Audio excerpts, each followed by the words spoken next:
E voltamos então com o nosso programa Sim Solution, agora um quadro muito especial, um tema que você vai ficar muito interessado aí, você síndico, né? E fique atento, porque hoje nós vamos discutir um tema muito importante que é sobre a parte de dependência química, de a presença dos síndicos aqui convidados, vão estar fazendo perguntas, a Ângela Pisani, a Wayne Rodrigues de Santo André, Elizabeth Marins, que ela é do ABC de Adema, e a Marion Saraiva, 4 síndicos profissionais que estão aqui hoje para debater esse tema, falando sobre dependência química em condomínios. E o nosso convidado de hoje é o Dr. Nelson Luiz Raspes, ele que é psicólogo clínico, especialista em dependência química, e quem comanda essa entrevista é Mauro Andrieta. Boa noite, Mauro.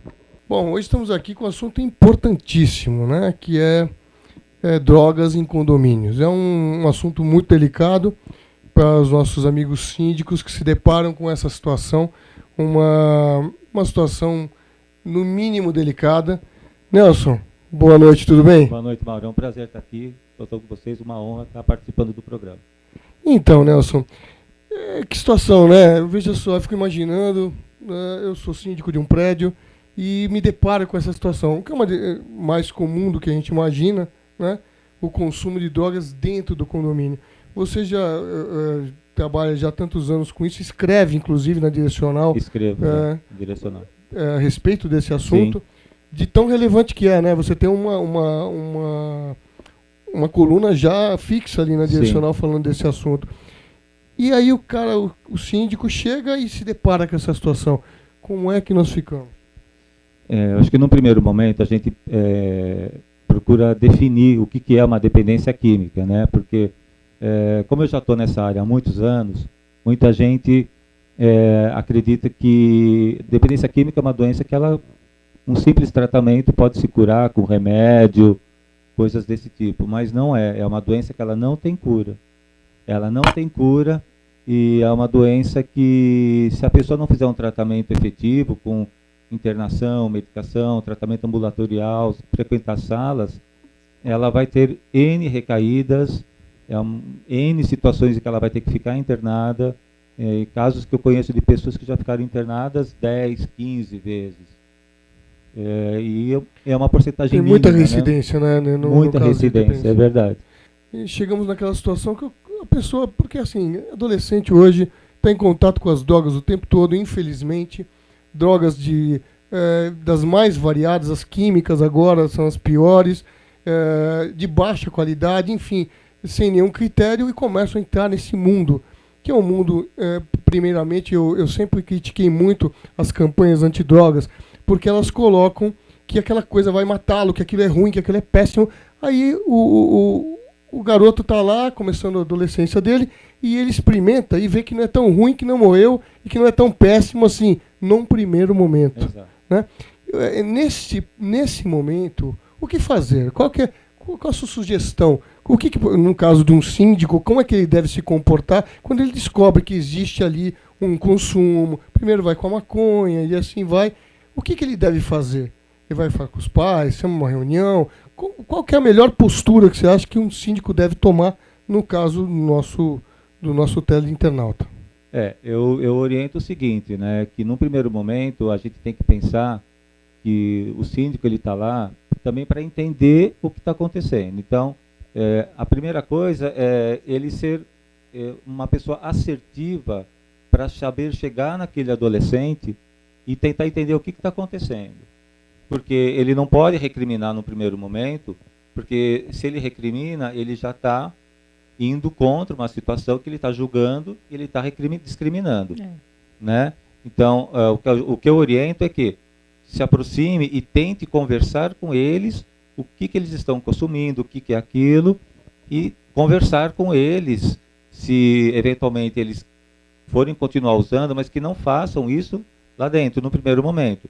E falando sobre esse assunto, nós temos agora a participação dos nossos síndicos convidados essa noite. Começamos falando com a Ângela, que vem representando, né, todos os síndicos que estão nos assistindo. Aí, Ângela, é com você. Nelson, eu tive uma situação no condomínio de começar a sumir coisas da área comum, extintores, alguns objetos dos carros. E depois, era um prédio que estava começando, não tinha ainda toda a parte de circuito. E depois, quando teve, a gente descobrimos que era um filho de um morador. E aí eu fui conversar com esse morador, e nem o pai nem a mãe falavam que eu estava louca. Eles não aceitavam. Eu não segui sua recomendação, não tinha esse conhecimento. Eu não conversei com o filho, porque o filho tinha 15 anos, estava naquela fase de descobrir. Eu fui com os pais. E até hoje, né, depois a gente mostramos, com as câmeras, tudo. Mas tem essa coisa que não é meu filho. Como tratar esse assunto quando o pai e a mãe, eles não querem enxergar? E você tem que mostrar a ele porque ele está subtraindo objetos que não pertencem só a eles, e sim a um bem comum, ao condomínio. É uma boa pergunta, porque várias pessoas já me vêm com essa questão e eu já atendi casos muito semelhantes ao que você está falando. No primeiro momento, Ângela, a gente entende isso como negação. Aquele ditado que o pior cego é aquele que não quer enxergar. E isso vale para drogas também, né, Nelson? Para drogas é a mesma coisa. A negação também acontece essa fase dos pais. Droga, ou furto, ou criptomania, ou enfim, qualquer distúrbio de comportamento. Porque tem muita gente, Mauro, que ainda parte do princípio de que isso não vai acontecer comigo. Entendeu? Mas, nesse caso, quando os pais negam uma situação como essa, é difícil para o síndico, né? Porque, na verdade, o síndico, na minha opinião, ele tem que também ter orientação do que é uma dependência e de como abordar isso. Porque conversar com os pais que negam que isso está acontecendo dentro da sua casa é uma situação muito difícil. É lógico que, se eventualmente esse adolescente ele está cometendo delitos e está sendo comprovado esses delitos, aí cabe o síndico também estar respaldado, né, de conteúdos também psicológicos, do que significa o que está acontecendo. E jurídico também, né? Jurídico tendo prova, você tem... Exatamente. Tem E eventualmente aplicar alguma multa, alguma coisa. E se for o caso, até em alguns casos, eu já tive situações de síndicos, do caso, pedirem uma avaliação psicológica através desses meios legais, que é para comprovar realmente a veracidade e que o filho está roubando por conta de uso do químico, que hoje em dia, infelizmente, é muito comum.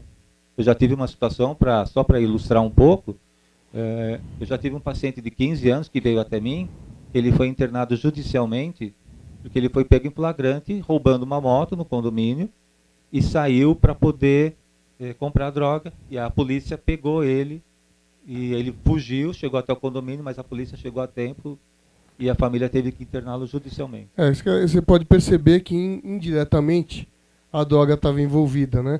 Então o furto ele serve muitas vezes para isso, né? Para consumo de droga, para poder saciar aquela dependência química, ele acaba furtando coisas do prédio. E para o síndico é complicado porque você descobriu, você tem que olhar o todo, você não pode olhar aquela família. Sim, né? Sim, porque ele estava subtraindo do prédio e poderia voltar a subtrair. Exatamente. Então, você tem que dar uma de mediador ali. Sim. Você tem que conversar com a família, mas ao mesmo tempo você está uma pulga atrás da orelha que ele estava subtraindo. Sim. Né? Muito boa participação sua, viu, Ângela? Muito obrigada. E a mediação é um assunto que nós vamos falar agora no último bloco do nosso programa. É isso mesmo. Vamos então partir para o Aine Rodrigues, ele aqui de Santo André. Muito obrigado, Aine, por você estar vindo hoje, participando do nosso programa. Qual a sua pergunta e qual a sua dúvida, né? Você representando os síndicos aqui do ABC. Boa noite, Nelson. Boa noite, Aine. A pergunta que eu faço é a seguinte: como o usuário, geralmente ele não fica exposto, ele escolhe locais onde ele está fora de visibilidade e fora das câmeras também, visibilidade da pessoa, né, e visibilidade das câmeras. Então o que acontece? O pessoal utiliza muito as escadas de saída de emergência. Então isso também é uma preocupação, porque numa emergência você se defrontar com essa situação. E como a gente descobre que a pessoa está usando essa área, né? A gente encontra restos, né, das drogas que são utilizadas, ou químicas, ou álcool, ou a própria maconha, ou outro entorpecente que seja. Além dessa parte da área de emergência, o pessoal também tem acesso à casa de máquinas. Pela essa área, você consegue acessar toda a área do prédio, né? Então tem áreas que você não pode fechar. Aí como lidar com isso? Já que você fala com os pais, talvez você tenha uma represália deles não acreditarem em você. E você tem uma situação que pode se tornar uma situação de emergência, visto que estão usando também isqueiros, outras situações que pode ocorrer uma ocorrência dentro do próprio prédio, que pode causar sérios transtornos. Como eu poderia agir nessa situação, já até acompanhando a pergunta, né, da Ângela, dos pais não acreditarem nessa situação? Muito bem, eu acho que é interessante o seguinte, cada droga ela tem um efeito. Eventualmente, os comportamentos, quando o usuário ele está sob efeito de um químico, ele é visível que ele está com alteração de humor, de comportamento, etc. E muitas vezes eles deixam os rastros ali, né, no chão, seja uma garrafa, seja uma bituca de cigarro, seja mesmo de maconha, um isqueiro. Eu acho interessante, se na medida do possível, que as partes mais escuras deixassem visíveis, com iluminação e câmeras para poder realmente se constatar que está sendo ali, que os usuários estão ali, né? Mas o que normalmente acontece é que os próprios adolescentes, ou mesmo que não é adolescente, que muitas vezes são os próprios pais de adolescentes, né, que estão sob um efeito de álcool, de uma maconha, que você percebe pela forma de falar, pela forma de olhar, pela forma de conversar. Então eles mesmos acabam se entregando. Se isso for uma constante, aí lógico vai ter que tomar medidas cabíveis, tanto no meio legal e também, como eu falei, iluminar aquele setor onde está escuro. Se for ali nas saídas de emergência, se puder colocar uma câmera também eventualmente, porque hoje em dia eles vão arrumar sempre um cantinho onde eles possam fazer uso daquilo que eles querem. Da mesma forma que um alcoólatra esconde uma garrafa embaixo do tanque, embaixo da geladeira, atrás da geladeira, do fogão, você tem que acompanhar os indícios todos do consumo, né? Exatamente. E, infelizmente, tentar fazer um flagrante, alguma coisa que realmente seja relevante, pegar uma pessoa alterada e, naquele momento, tentar não expor ao resto do condomínio. Exatamente. Mas expor chamar a pessoa para si. Para a pessoa que está acontecendo aquilo, ou para o pai ou para a mãe. Acho que é o melhor caminho por enquanto. E sempre também ficar de olho se é sempre a mesma pessoa. Certo. Se é sempre a mesma pessoa, porque geralmente quem é usuário, ele vai estar sempre usando. Porque ele sente a necessidade, ele vai usar. E vamos falar então com a Elizabeth Marins, ela que veio da cidade de Diadema, especialmente para o nosso programa Sind Solution. Muito obrigada, viu, Elizabeth, pela sua participação hoje. Boa noite. Isso foi em 1997, um prédio gigante, com 300 e tantas famílias, que, se computarmos, vai dar aí 1.200, né? E nessa ocasião não existiam ainda nos prédios as famosas câmeras, não existia todo esse aparato que há hoje. Mas o problema era o mesmo de hoje, talvez diferente a forma de ação. E a forma como eu consegui, sem ter nenhum conhecimento, cursos, nada disso. Eu comecei chamando missas. Quem conhece a igreja São João Batista, São Judas, conversando com alguns moradores, resolvemos fazer missas para chamar a molecada. Vamos chamar de molecada, que eram jovens que estavam assim entre 11 e 17 anos. Não deu certo. Então chamamos o pessoal do Naranon para fazer palestras. Também não. Daí, como, vamos dizer, a molecada começa a nos chamar de tia, vamos fazer reuniões entre a tia e a criançada. Chamava para o domingo de manhã: ai, tia, essa é a hora de dormir, isso não é hora de ir ao encontro. Daí o que eu fiz? Contratei uma turma da mesma idade dos moleques para vigiá-los. Então, foi aí que não pode, mas eu, na minha cabeça, gradeei a saída para todas as caixas d'água, ninguém sobe mais para fumar nas caixas d'água. Escadaria tem ronda, a cada 2, 3 horas tem ronda em horários diferenciados. Luzes em todos os cantos que eram escuros. E com isso nós conseguimos escondia alguma coisa, os meninos recolhiam, a dona Beth estava ali e tal, e assim nós fomos combatendo. Hoje eu moro num paraíso. Eu era síndica do prédio que eu moro. Maravilha. Muito bom. Muito Parabéns bom mesmo. aí, viu? Parabéns. E tenho o respeito de todos eles até hoje. Que maravilha. Onde eu desço, saio, entro, é tia para lá, querida para lá, beijinho para cá. Até hoje. Que história bacana. Me permita só fazer um complemento, muito bom o seu trabalho, por sinal. A gente orienta nessas horas também, na medida do possível, fazer atividades físicas e recreativas. Chamar monitores de atividade de educação física, de fazer um lazer com os adolescentes, que é uma forma... Em condomínios também, grandes também organizar campeonatos. exatamente. Proporcionar uma certa competição, principalmente em jogos jogos. de bola. Né? Criei uma quadra, uma mini quadra que não existia, né? E aí tive torneios, passamos a fazer festa junina, festa da criança, festa da bruxa, era a festa da festa.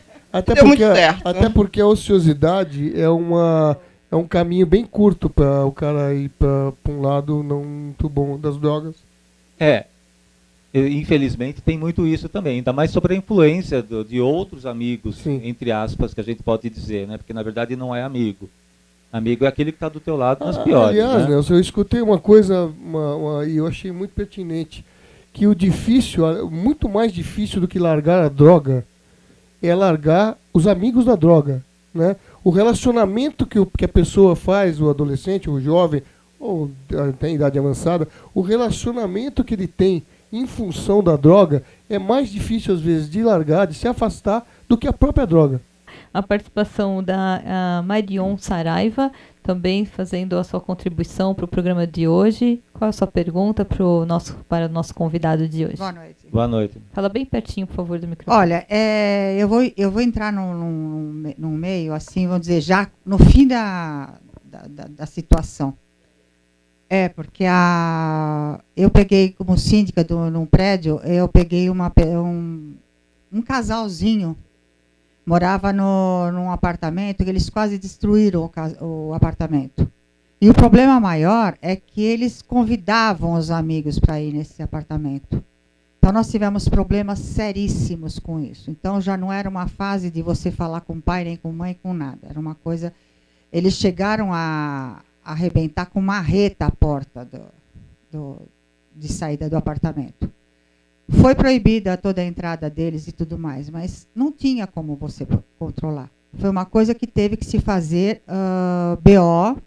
Precisamos entrar... Eu como diretora do Conseg Jabaquara, eu tenho participado de muitas coisas, inclusive com essa fase de drogas nos condomínios. Então, foi muito difícil. Eu queria saber de você o que você acha que poderia ter sido feito na época. Então, que na verdade é o seguinte, aí, pai, eu acho que também um outro ponto importante a ser enfatizado, dependendo do que eles estavam consumindo. Partindo do princípio de que a droga ela causa alteração de humor e de comportamento, com certeza eles não deviam estar usando uma droga leve. Claro que não. Deveriam estar usando, no mínimo, para marretar cocaína, uma porta. Cocaína, no mínimo, misturada com álcool, etc. E conversar com essas pessoas, às vezes, é muito delicado, porque elas não aceitam, porque elas vão se colocar no direito. Eu estou no meu apartamento, eu faço o que eu quero. Exatamente. Eles são, então, muito egoístas, muito prepotentes e arrogantes, que são características típicas dos próprios dependentes químicos, e que eles não querem saber que alguém possa mandar na vida deles. Então, nessas horas, eu acho que aí entra mesmo uma medida legal que tem que tomar, porque ele não... foi o que eu fiz. Porque eles não têm a noção do quanto eles estão afetando, mesmo que eles fumassem, por exemplo, só uma maconha. O que não vamos dizer só entre aspas, né? Porque é uma força de expressão. Natural, é uma coisa mais mas só nem que fosse uma droga lícita como a bebida, que tivesse consequências externas, um barulho excessivo. Mas o que é comum, as pessoas. O que é comum, Mauro, é que assim, hoje em dia os pais também permitem que os próprios filhos fumem maconha dentro do apartamento. É verdade mesmo. Que eu prefiro assim, eles falam assim, os pais falam assim para mim, eu prefiro que meu filho fume aqui dentro, que eu sei o que ele está fazendo, do que ele vai lá fora. Então tem pais que vão até comprar. vão comprar. Incrível, né? Exatamente. Onde chega a inversão de valores, as distorções. Por isso que até eu sempre também atendo família. Então, que são os codependentes, que a gente chama, né? Tecnicamente. Que é para orientar esses pais de que eles não estão colaborando. Não, nem de jeito nenhum. Então, essas pessoas que você citou, com certeza eles já vieram muitas vezes de situações sem limites e que eles acham que eles podem fazer tudo. Eles se acham os donos da verdade, né? Não, na Aquela verdade, coisa isso... de que eles não tem limite para eles. Na verdade, para todo dependente químico não existe limite. Não existe. Não existe. Bom, vocês viram aí, Dr. Nelson esclarecendo as perguntas todas aqui pertinentes ao assunto tão importante. E uma outra coisa que o senhor síndico se atenha muito, que tem acontecido muito, viu, doutor? São essas festas, essas HPs, eles chamam de as tal das HPs, né? Que é as house parties, né? Não são raves, mas são pequenas festas dentro dos prédios, né? Muitas vezes com a conivência dos pais, são vendidos convites organizados por adolescentes e tal, onde se consome muito álcool, muita droga. É uma nova modalidade muito atual que está acontecendo dentro das casas, onde o pai acha que está indo, estou indo no aniversário na casa de um amigo. Exatamente. E ele está indo na casa do amigo mesmo, só que não tem o pai, não tem nenhuma supervisão. Eu tenho um filho de 16 anos, me preocupa muito, converso bastante com a Liliana a respeito disso. Eu sei que o meu filho é responsável, tento acreditar nele o tempo todo, e acredito, porque ele não mostrou motivos para que eu não acredite, mas eu vejo as amizades, e eu vejo que o meu filho, eu fico de olho nesse comportamento, porque é uma porta para perder os limites. Exatamente. Né? Exatamente. Bom, Mauro, infelizmente nosso tempo esgotou aqui, o pessoal já está aqui na produção me cobrando. Eu acho que eu comentei lá fora, né, Nelson? A gente sabe que é um tema que vale um programa inteiro, né? Mas eu quero mesmo que você volte, até os síndicos também, já convidei eles antes de começar o programa, que vocês voltem e a gente continue esse bate-papo, porque acredito sim que vão ter muitas dúvidas, muitas experiências que vocês aí querem também compartilhar com a gente, você que está assistindo aí de casa, né? E Nelson, a gente sabe que você é especialista nessa área e pode contribuir muito para o nosso programa Sind Solution. Nós agradecemos muito a tua participação hoje. E tem também, quem quiser, o síndico que tiver perguntas, que quiser falar conosco, a Liliana vai dar o nosso endereço eletrônico para que você faça as perguntas, esclareça suas dúvidas. Nós estamos aqui para isso. Nós vamos ter no Dr. Nelson e em muitas outras entrevistas, porque é um assunto muito extenso. Só a nossa consideração final do Nelson, nosso convidado, e você que quer participar, participe mesmo. Faça assim, participe@uptv.com.br. Por favor. Fico muito agraciado pelo convite que vocês me fizeram. Agradeço as perguntas de todos os convidados. Realmente é um assunto muito polêmico.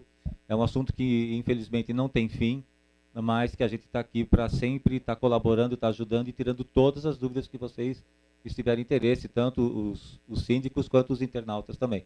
Muito obrigado pelo convite e até uma próxima oportunidade. Obrigada, Mauro. Obrigada a vocês, síndicos, pelo carinho, pela atenção de terem vindo aqui hoje, representando todos os síndicos que estão nos assistindo. E aí, a gente já volta já com mais um quadro de dicas que vai ser comandado pelo Luiz Schmidt já.